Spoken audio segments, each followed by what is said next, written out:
Well, you've heard all the data, you've heard my views. Now time for a debate. We're going to have a great one here because we've got it all inside the man cave, and I'm really looking forward to this. And because Sam Crosby's leaning forward, he's about to make a whole bunch of serious points. How are you, great man? He's from the Labor Party. He's from the Labor Party. What serious points could Sam be making? Sam knows we have a tradition on this program of me finding the weirdest ways to introduce him as possible, right? Normally you do that in Sifford lefty voice and in hard voice. He's a Fulbright scholar. He's a man working with Vinnies. He's a very accomplished man, but still, well, that's the way we needle. All right, and of course, Hollie Hughes, carryover champ as always, from the...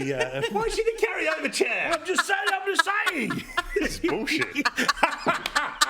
Are we allowed to say that? Probably not, but who cares? Probably not. It's after 9. All right, if he's going to be abused, he's allowed the odd swear. Yeah. All right, just the odd one. All right, please. I don't want to do the meetings tomorrow. Now, let's talk here about interesting story around today, suggesting that, of course, unemployment, which is pretty low at the moment, got a 3 in front of it. Both sides of politics have always celebrated that.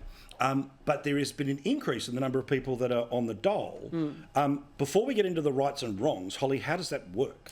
It's interesting, isn't it? But I think one of the problems when you look at what's happening in workplaces, and particularly small businesses, the IR reforms that have gone through have made it more and more difficult and more uncertain for small businesses wanting to employ casuals. So those sorts of work arrangements and flexibility are becoming harder and more insecure. And so therefore, small businesses are less likely to employ people, even though a lot of them are still crying out for staff. I think what was interesting in some of the data, though, was the number of people that have been on welfare now in excess of 5 years or in excess of 10 years. And it shows that any of the programs that have been put forward to try and break long-term welfare dependency aren't working. And that's where, if we've got nearly 800,000 or over 800,000 people in excess of 5 years on welfare, and this many jobs that are still available, well, we've got a bit of a problem. Yeah, this is my thing, Sam, where again, I understand how disability, I understand how neurodiversity, all of the different things that mean not all job applicants are the same and not all welfare recipients are the same. However, I do have a view that I'm fine to increase the dole, but you're only allowed to be on it for X amount of time because it is a bridge between one job to another. But as somebody who, again, works and sees plenty of people who presumably are applying for all the jobs, all the rest of it here, how do we end up in this scenario where you could be without a job for 5 years or even 10 years? Now, I get it, there are some bludgers, but there are plenty of not bludgers too. Sure. So how does this work where we import people all the time, but we've got people who are saying they want to work? So a big problem between that discrepancy between the unemployment rate and the numbers is the unemployment rate as a figure is pretty hopeless, right? So if you work 1 hour a week, and this has been the case for ever and a day, right? If you work 1 hour a week, so you're still well and truly eligible for the dole or any other benefits you're on, but 1 hour a week, you are not counted in those numbers. Yeah, the underemployment rate is huge. Right, huge. Way higher than that. And so that's what's happening. So the single biggest group that we see from a Vinnie's perspective are people that have, literally 2 jobs. They might work Monday, Tuesday at one place, Thursday, Friday, another place. They're happy to work Friday and Saturday at somewhere else, but they just can't get, picked up, or they can't get the hours. That's the big thing. I mentioned this at the start of the show, which is the ease with which the system sort of pays other people's money, right? Prime Minister with $750,000 worth of expenditure. This is not for an entire year. It's not for 6 months. It's for 3 months, okay?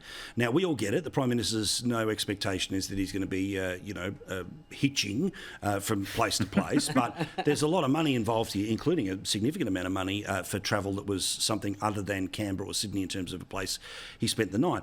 But it's even broader than that, right?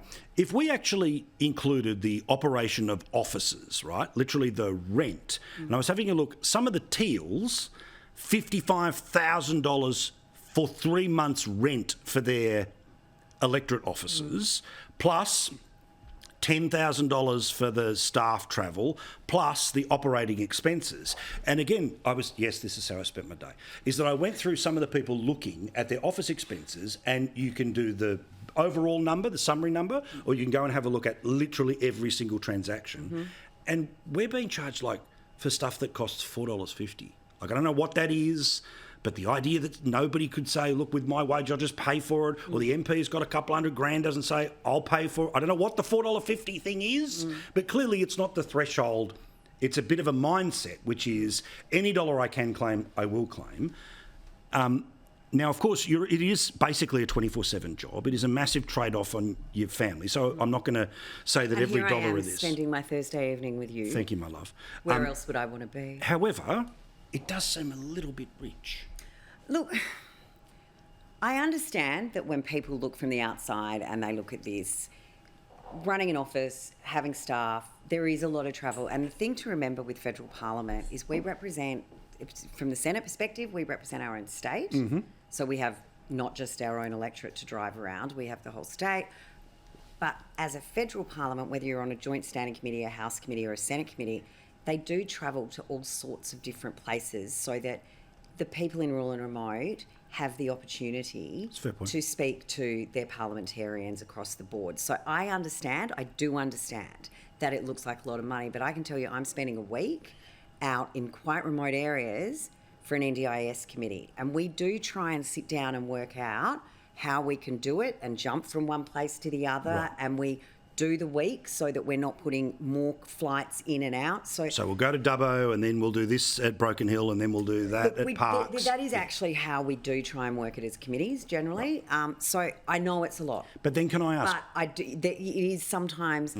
And can I tell you, I have seen come through, because I have to sign off on lots and lots of things that come through my office.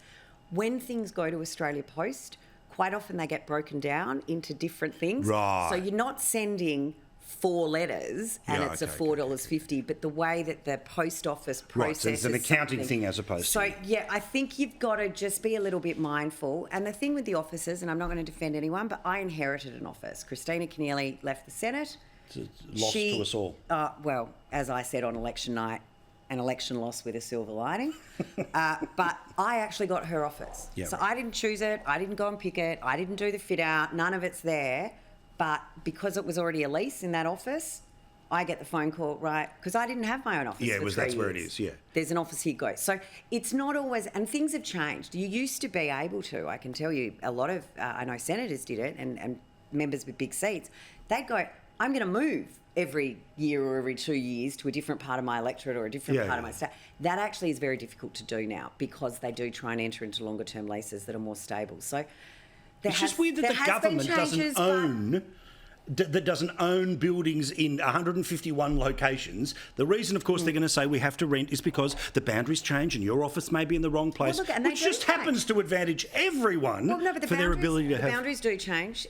Also, if you're in a large seat, and, you know, some seats are very large. I was in the Central Coast this week, and if you happen to live at one end of the Central Coast, you may not put your office an hour and a half away at the other end. Think of the people representing Kalgoorlie. Well, Melissa Price has...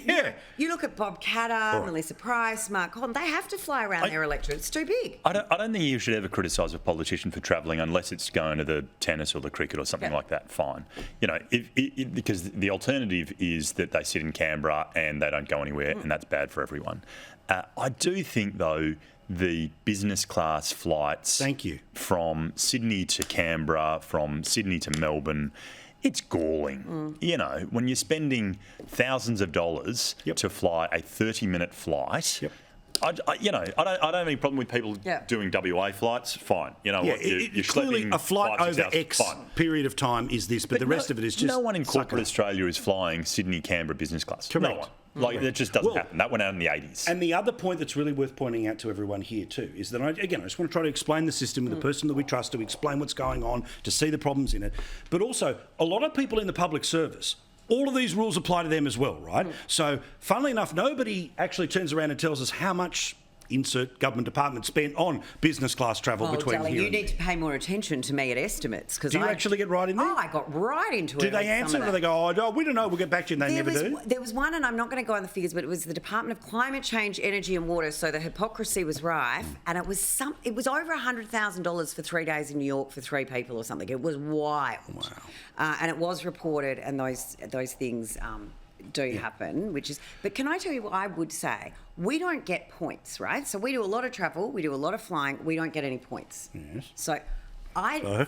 Are you sure this is the hill you want to die on? No. Please continue. I do have to go to a break here, but if you need to make this point. I actually think it's ridiculous because if we got points for flying for work, why wouldn't we then use the points to travel for when we were still working? That's not a bad idea. You know, there's a hell of a lot of points I'd be getting when I'm doing all these flights. Why would we not be then said, well, how many points have you got?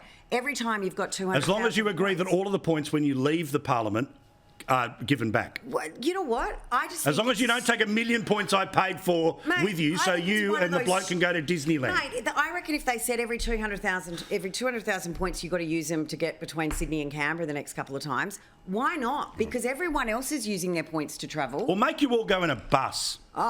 That'd be fun. The old $60 Greyhound bus from Central Station. Imagine that. They make me sit next to Chris Bowen or something. And that's just, Chris. Yeah, you don't think we're going to put a great. camera? You don't think we're going to put a camera and put that on air? It'll be fantastic. No. All right,